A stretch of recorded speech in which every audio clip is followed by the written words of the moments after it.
Let me ask you guys something. What are you waiting for? Not rhetorically, actually. Right now in your life, what is the thing you keep telling yourself you're going to do, you're going to start, you're going to build or become? And what is the exact thing you're waiting for before you begin? Are you waiting for more money, more time, the kids to get a little older, or for work to settle down? Are you waiting for someone to tell you that you are ready? Someone to believe in you publicly so you have a reason to believe in yourself privately?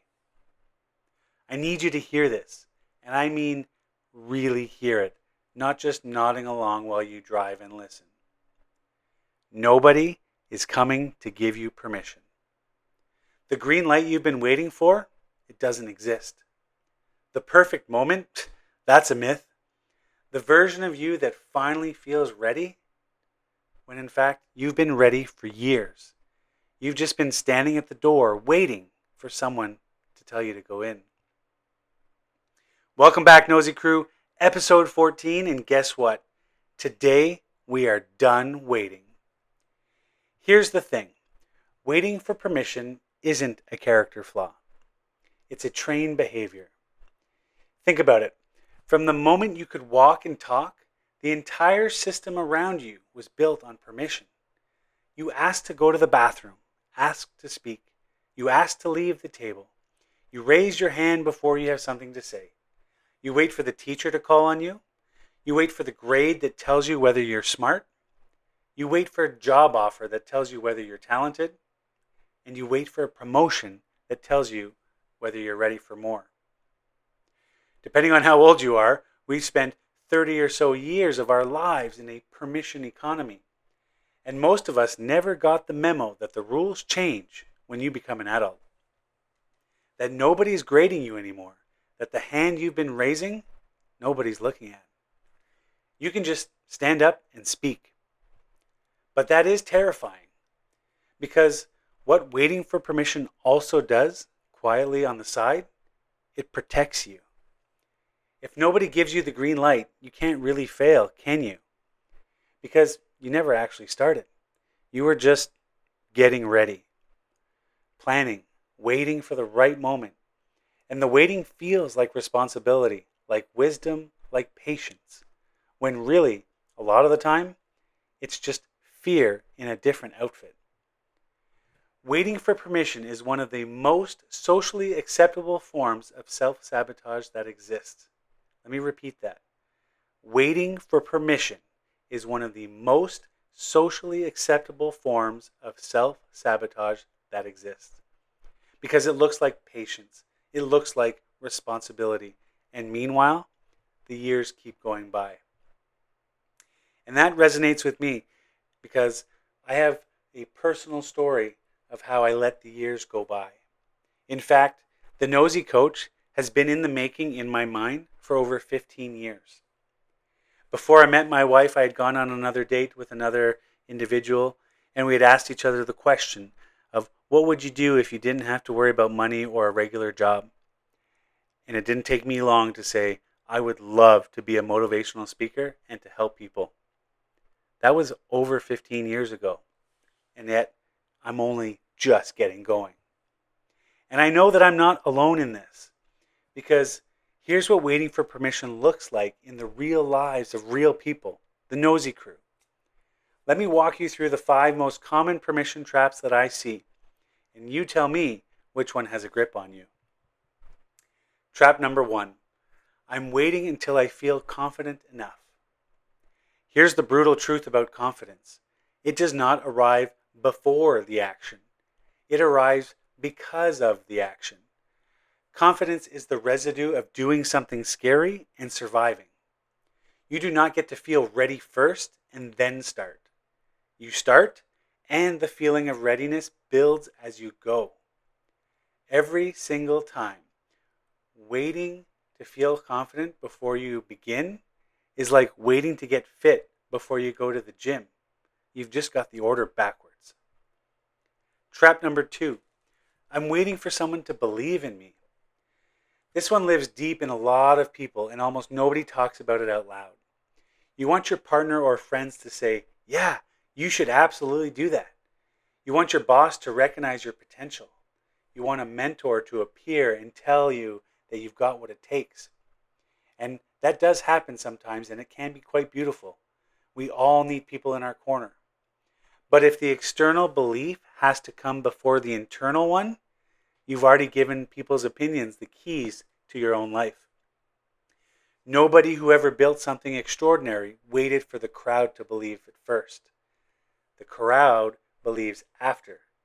You go first. Trap number 3. I'm waiting for the right time. Nosey crew, I say this with every ounce of love that I have. The right time does not exist.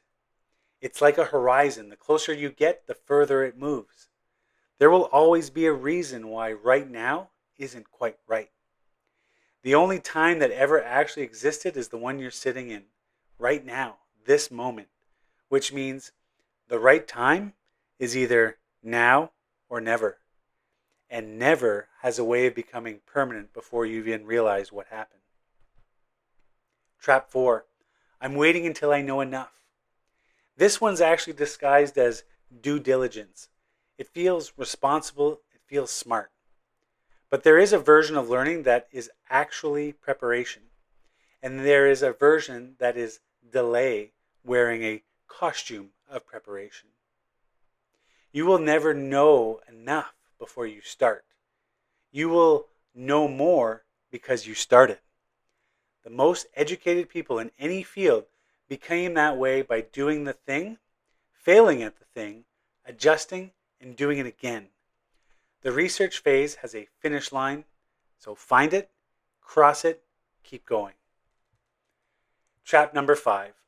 I'm waiting to see if someone else does it first to prove it's possible. This is maybe one of the sneakiest traps in the list. You're looking for proof of concept in other people's courage.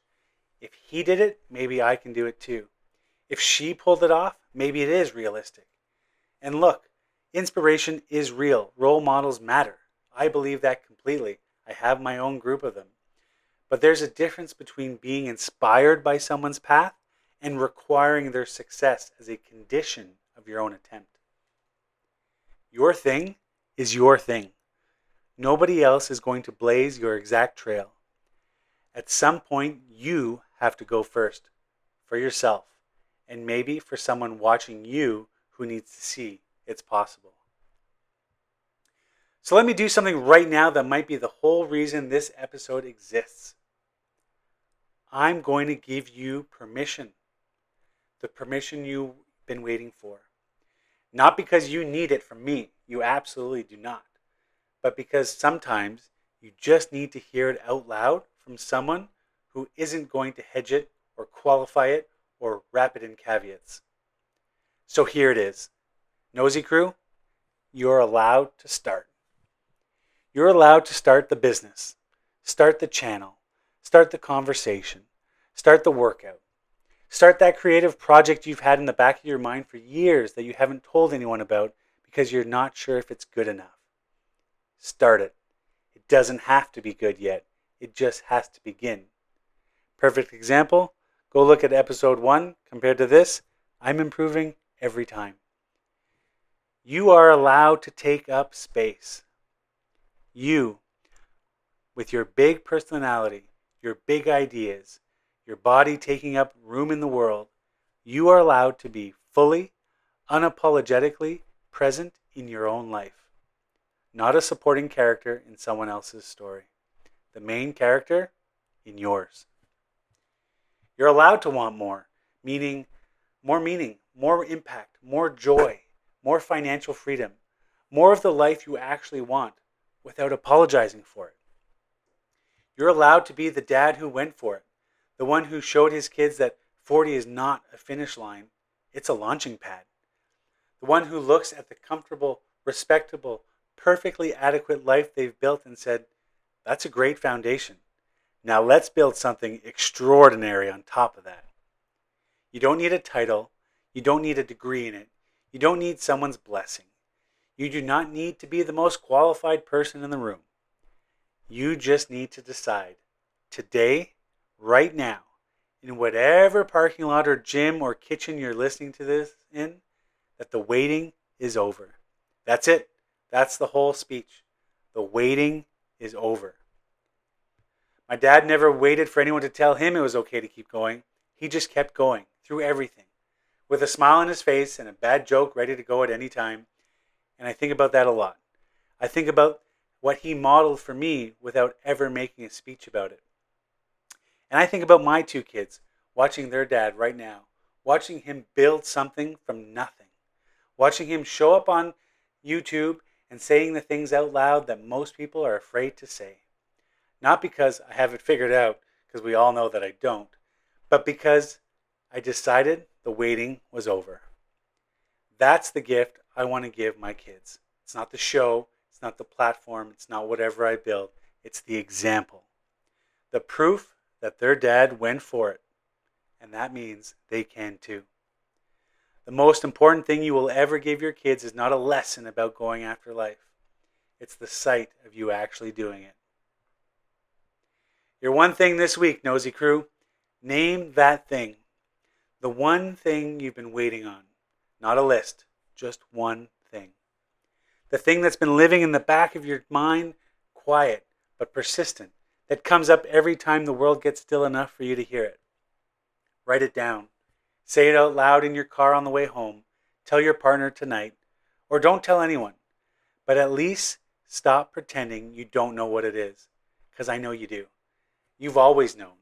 And that moment you say it clearly, even just to yourself, the waiting gets a little harder to justify.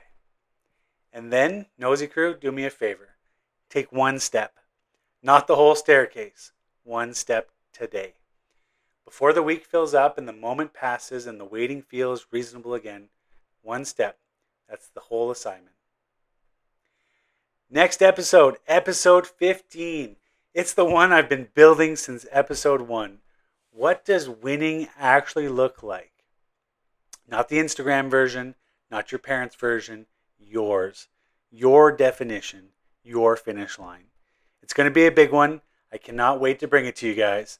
Now, I want to ask you one more thing, and I'm asking directly, genuinely, person to person.